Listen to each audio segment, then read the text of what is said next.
Good morning, everybody. Thank you for joining us. We're in the book of Shemot, chapter 19, verse 7. Chapter 19, verse 7. So God has given Moshe a general directive about how he views the role of the Jewish people and the acceptance of the Torah. We spoke yesterday about the pasuk that God says that the Jewish people should be a mamleches kohanim, kingdom of priests and a holy nation. We spoke a little bit about what that means.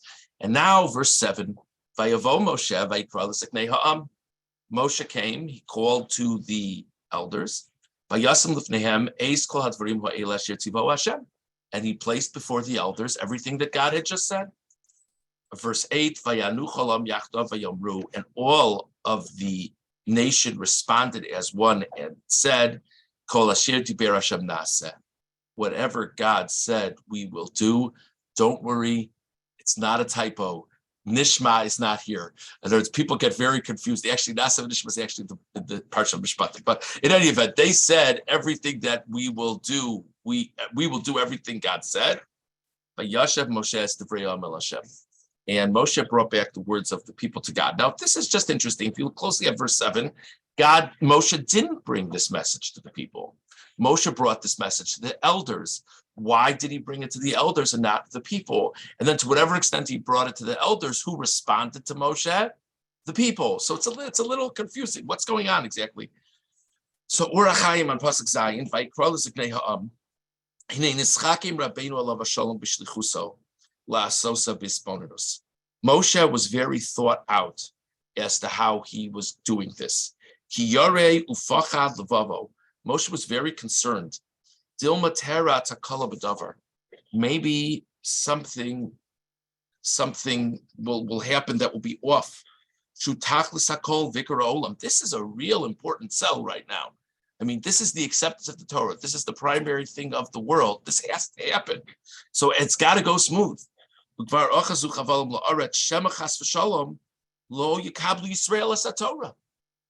Maybe Moshe will put it out there to the Jews and they'll say, we'll appoint a committee to consider it.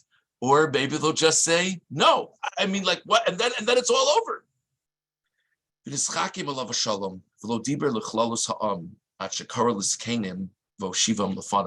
the way, lahavdil, anyone involved with communal institutions will tell you that if you have an important matter that needs to come to a vote, you need to line up the votes before the meeting. Right? That's what everybody, talk to people privately ahead of time. And of course, give everyone a fair vote, of course, but make sure it's going to go well by talking to people privately who will step up and support it. So Moshe calls the elders and he brings in the elders. Moshe wants to talk to the elders about it first. And if the elders buy in, then the elders will help him get the people to buy in. V'chol Yisrael yachad Shomrim Divrei Moshe. Now, this wasn't a secret conversation, says the Orachaim. The Jewish people are hearing Moshe, but Moshe is not putting it to the Jewish people. Moshe is putting it to the elders. He's addressing himself to the elders. The effect of this is, I mean, if everyone hears what you're saying anyway, what's the value of talking to a limited group? The value is we're not opening it up to the floor. I'm asking the elders, what do you think about this idea of accepting God's Torah in such a way? If you open it up to everybody, you don't know what's going to be responded.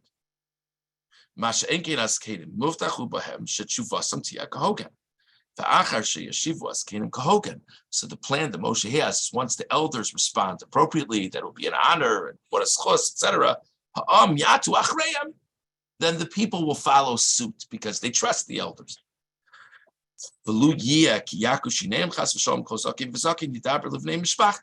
And by the way, if the elders respond in the way Moshe expects the elders to respond, and then maybe the people don't buy in, well, then the elders can deal with them, family by family. They know these people, they're connected to these people.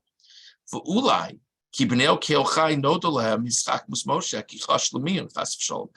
so this is how the Orachaim is framing the pasuk, that Moshe addressed himself to the elders. He doesn't want to hear the average guy on the streets response. He wants to hear the elders response, but the people hear what he's saying. It's not a secret. And presume, maybe, says the Or HaChaim, the masses of Klal Yisrael understood Moshe's thought process, that the reason he's addressing himself to the elders is he's worried they're going to refuse. The general nation is going to refuse. So they pulled themselves out of this concern. And they didn't give the elders the ability to respond, the opportunity to respond.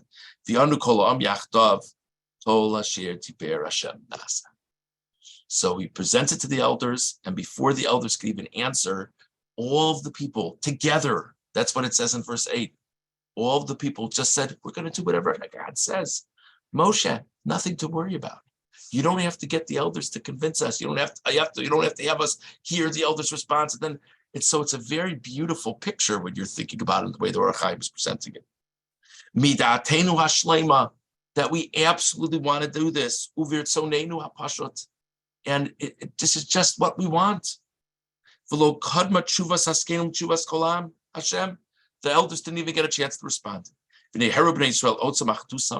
moment, the Jewish people show their tremendous unity,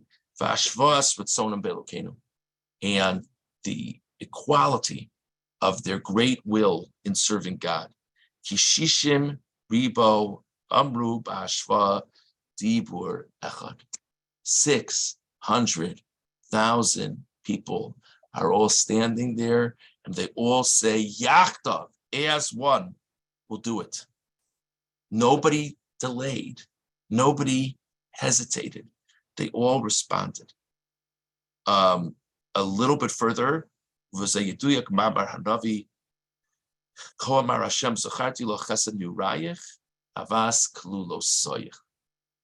pasuk. God says, I remember for you the kindness of your youth, the love of klu lo soich. Now, I think many translate klu soich as your bridal love, like a kala. I think that's how many translate it.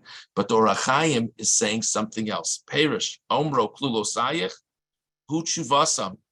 That, the love of klu lo soich, says the Or HaChaim, is a reference to this pasuk. Pasuk ches, she'anu kol ha'am yachtav, that they all answered together. Klal means a group. So the love that you expressed as a group, she'asu shtei klolios ba'ava, that you expressed two aspects of unity with love. Ha'achas tshuva kahogad mikulam. First of all, you gave the appropriate response. Ve'ein gam echad shelo nisratz, but you all were in. Shenis shvu yachad b'kol hatshuva v'shon hatshuva. So not only were you all on the same page, but forgive the language, you were singing the same song. In other words, you all had the same view, but you also expressed yourself exactly the same way at the exact same moment, which just means that this was the core of your soul speaking here. That's avas kalu lo soich, the love of your speaking as a general group. A very interesting thing to think about. Okay, let's jump ahead. I was going to do another Ramban, but maybe we'll hold up on that for now and do another Ramban. Verse 11. So the Jewish people are ago, and now they're discussing different details of what will happen with the giving of the Torah. And now it says, "Vayunechonim layom hashlishi." The Jewish people should be prepared for day 3. It's day 3, that's us. There's three days of preparation, right? That's today. And then tonight is, Ki bayom hashlishi, on the 3rd day, Yered, what it really means, excuse me. There's a whole discussion, but presumably the pshat is it's tomorrow. Sorry. Yered Hashem le'nechol ha'am al har Sinai. There's 3 days of preparation, and then the 3rd day, meaning, it's the day after the 3 days of preparation. There's 3 days from day 1. If that makes sense. But in any event, on tomorrow, God will come down onto Har Sinai. Anybody ever wonder, what does it mean? God will come down to the eyes of the nation on Har Sinai. Anybody wonder what that means? That would that would be a pretty good background. I just want to say, how does it look when God came down on our Sinai? No pressure. So Ramban on Yud Aleph says, Yered Hashem le'nechol ha'am, shekulam yiru b'ridato sham. Everyone will see when God comes down, meaning, ki yiru mare hakavod, they'll see the glory of God, ke'esh ocheles b'rosh hahar, a consuming flame on the top of the mountain. So you basically have it there, Debbie. So you're good. So in other words, that the point is, fair enough, that the point is not you'll see God, but you'll see a representation of God's presence. You'll see a confirmation that God has brought his divine presence here, which will be the flame at the top of the mountain. Lo shehiras Hashem. Ramban says this pasuk is not to be taken literally. It says in the pasuk, Lo yirani ha'adam v'choy, that I will not be seen by a man and he still live. Okay, there's so much in this section. I just want to just touch on different things. We go to the 10 Commandments, chapter 20,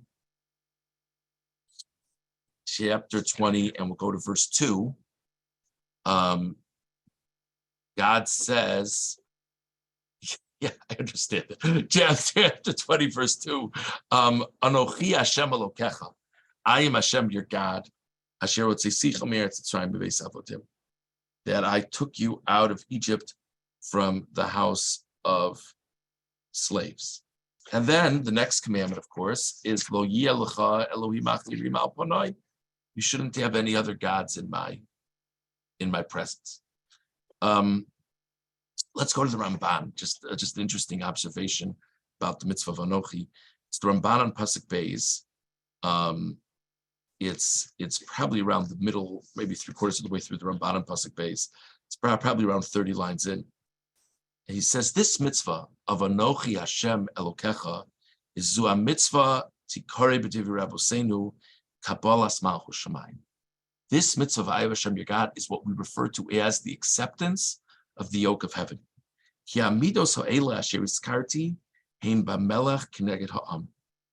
These things that we're talking about have to do with God's relationship as a king with his people. I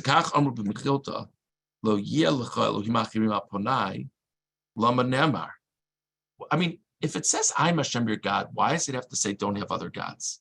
That's sort of redundant. So the basic way it's understood is one is the positive mitzvah, one is the negative mitzvah. This is like a king entering a country. So the king has now come. The king now presents himself to the people. He's the new monarch. So his servants say to him, why don't you make decrees? Tell us what you want. Amr lahem lav. King says nothing doing. Shetakablu malchusi. First, you have to accept my kingship upon you. If you're not going to accept my monarchy, it's preposterous for me to make decrees, and it's beneath my dignity for me to make decrees. First, accept my rule over you. If you're not accepting me as your king, how will you accept my decrees? And that's how God speaks to the Jewish people. That's what God is saying. Anihu shekibalti malchusi aleichem b'Mitzrayim. Do you agree that I am Hashem, your God, that you accepted in Egypt that I would be your God? That's the idea that I took you out of Egypt, that back from Egypt you accepted, you would be my loyal subjects. Amru lo hain. The Jewish people say yes. Kashem shekibalta malchusi. The same way you accept my kingship. Now you have to begin to accept my decrees. So Anochi Hashem Elokecha is a statement of fact. If you accept that fact, now we can move on. Klomar, once you accept that I'm God, and I am your Lord, back from land of Egypt, kablu kol mitzvosai. Then you should accept my mitzvah. So just an interesting perspective at how I am Hashem your God leads into the others. So we had this very interesting Orach Chayim having to do with the dynamic with Moshe and the Canaan and the people. We had this Ramban having to do with what does it mean that the people will see God come down. We also had this comment from the Ramban, sort of explaining the relationship between Anochi and the other mitzvos.